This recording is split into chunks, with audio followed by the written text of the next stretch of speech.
Hi, I'm Sandy. I'm a homeschooling mom of two boys. I have an 8-year-old who's in 3rd grade, and I have a 10-year-old who's in 5th grade.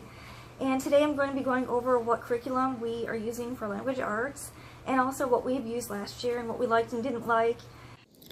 Alright guys, so this is what we're using this year for language arts.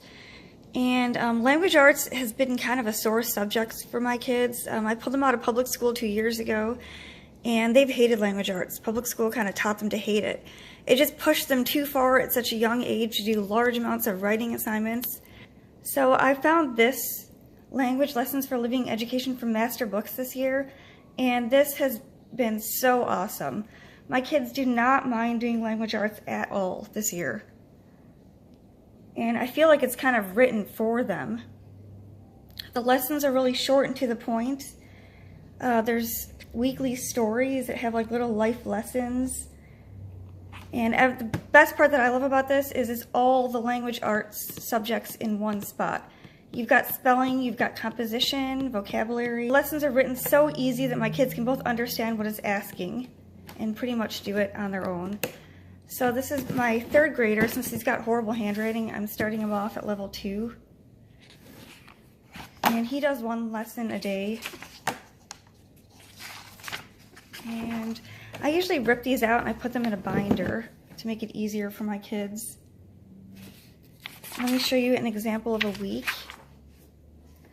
Like here's an example of lesson 18 or week 18, and there's a nice little story. The kids can answer questions at the bottom about the story. And then throughout the week there's little activities, and the activities switch up a little bit to make it more interesting for the kids.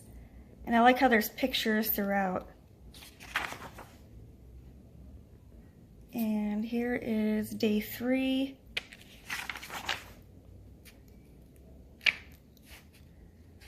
Now I also love how they ask the children to draw pictures, like tell your story. They draw a picture and then they have to write about it a little bit here, and he doesn't mind writing about that. And the lessons take them about 15 to 20 minutes a day. And here's another weekly story. Sometimes there are pictures, which I absolutely love. I have my degree in fine art, and wherever we can incorporate artwork into our schedule, I love it. And I like how they have the artist written down and there's a title. And it really gets the kids' minds going when they ask questions about the pictures, and they don't mind doing that part. And there's also poems, like sometimes they'll have a picture at the beginning of the week, sometimes they'll have a poem, and sometimes they'll have like a nice little story. And so 4 and 5 are not out yet. I heard they're probably going to be coming out with 4 in the next few months, and then 5 maybe sometime after that.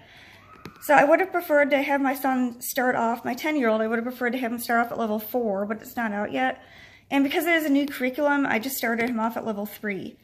And he's doing 3 pages a day, or 3 lessons a day. So he's moving through it a lot more quickly. And as soon as 4 comes out, I'm going to buy 4 and put him on that. But a little bit more work and activities every day. Like it asks them to write out a lot more. And at the end of this book, they have to start to write out like a whole paragraph. The only thing that some people may not like about this curriculum are the spelling words are really easy, like the spelling list for every week. But my kids are both natural spellers. Like they can read a word and write out a word and know how to spell it, so I'm not too worried about the spelling list. And the only thing that we use with this is a vocabulary of the day cartoon. My puppy chewed the corner, but I just read 1 vocabulary word of the day, and I read over the cartoon for my kids. And then of course we also do 20 to 30 minutes of silent reading where they get to choose any book they want, as long as it's at their grade level. And then I also do 30 minutes to an hour of read alouds in the evening. Usually it's a classic book. And with the level 3, they also incorporated 101 favorite stories from the Bible. And the way it's set up is they would read 1 Bible story from here once a week. And since my son's going through it a lot quicker, he's reading several a week.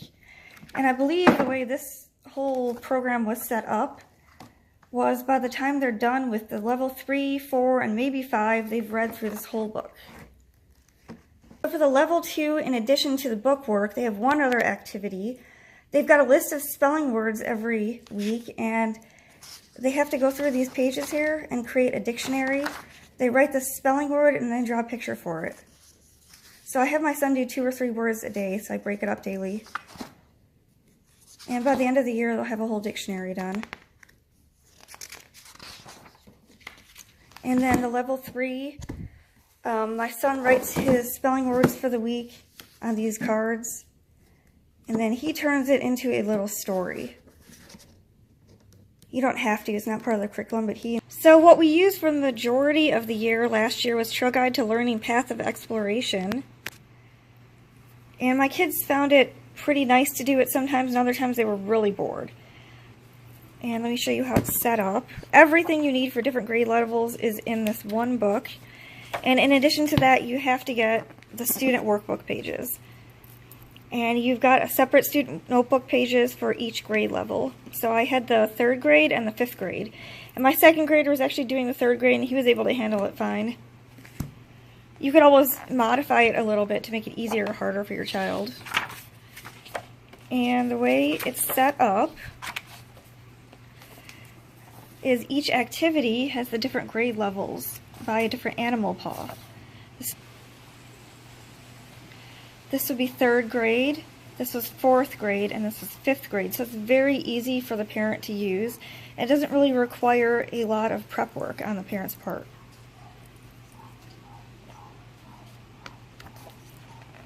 And here's the notebook pages. What we did like about this a lot was the spelling program. My kids actually didn't mind doing the spelling words each week. It would start off with a list the first day, and you'd usually draw a picture. Like right here, here's an example of you would do, like, pick 4 words from your list and then draw pictures of them, which my kids didn't mind doing. And then there were different activities throughout the week, like there was a spelling search every week, and my kids actually didn't mind doing that either. And the thing they didn't care for too much was the copy work, which I felt they were actually learning a lot from. So this is an example of the copy work, and for the younger student, the lines still have the separation on them, so it's easier for them to write it out. And the other thing they didn't like is a lot of the units were 6 weeks long. Like when we studied Columbus, 6 weeks was just too long to study one thing. Another thing we liked about it was the geography that they were learning. My kids learned how to read a map backwards and forwards by the time we were done. There's more copy work.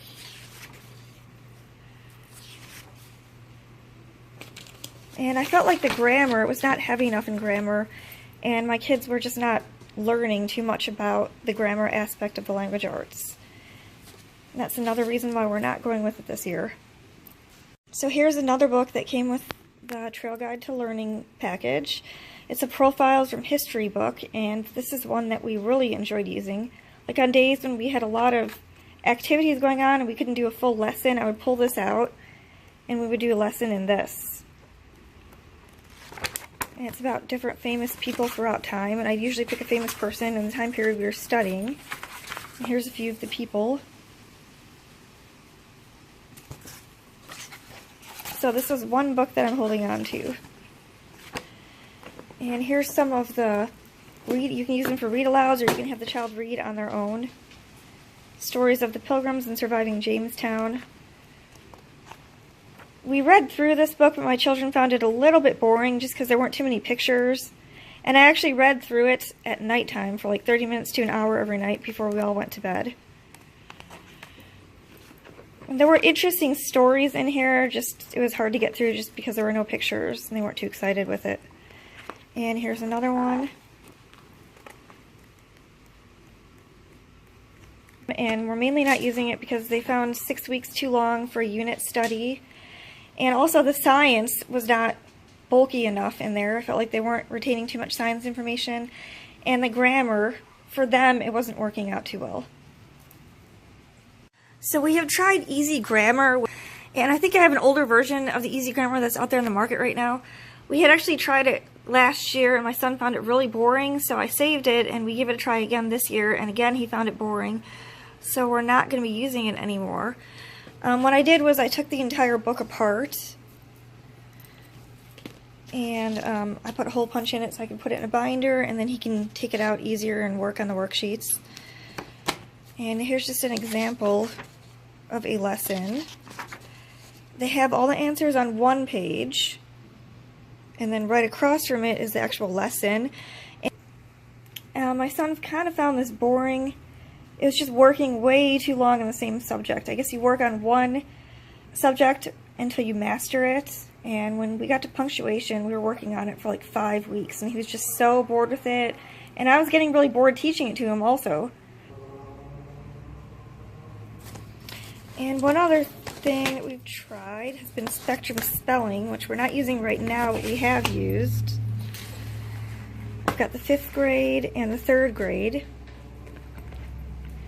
And this seems to be a pretty good spelling program. It seems to be right on for grade-wise.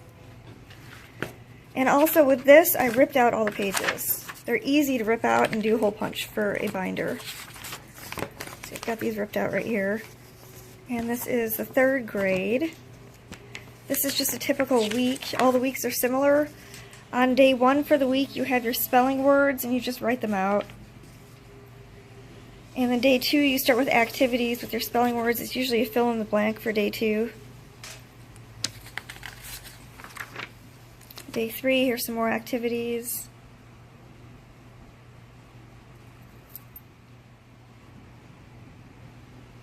There's day 4. And it's pretty much set up for 4 days a week. And then you go into lesson 7. So day 5, you can either do practice or you can do a test.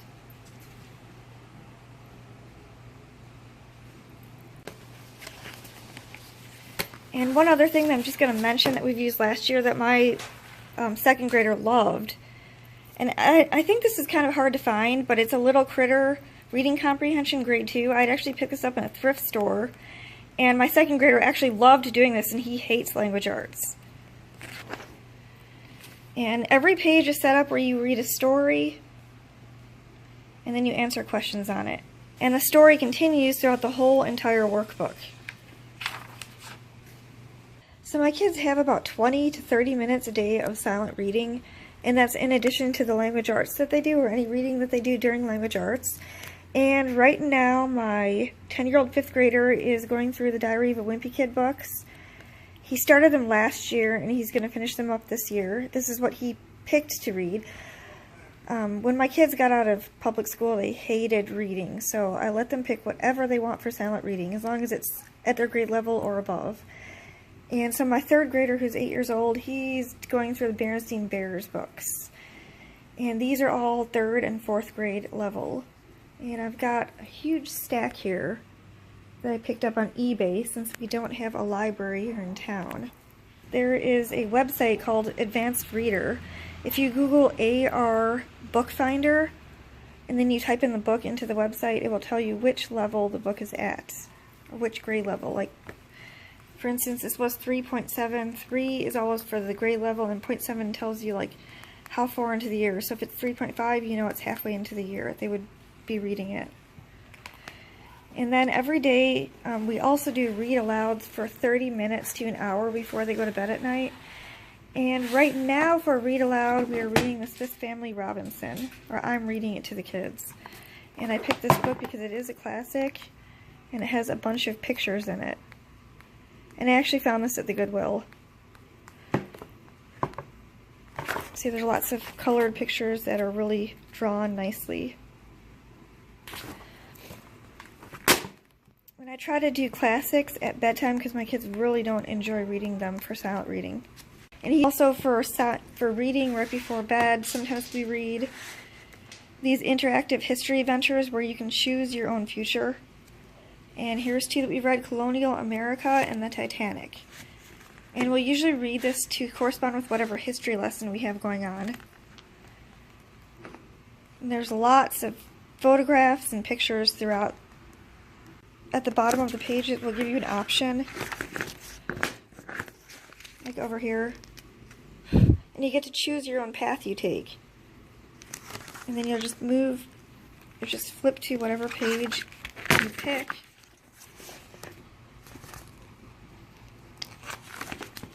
And sometimes you pick the wrong path and you die, and sometimes you pick the right path and you end up surviving and you live a happy life.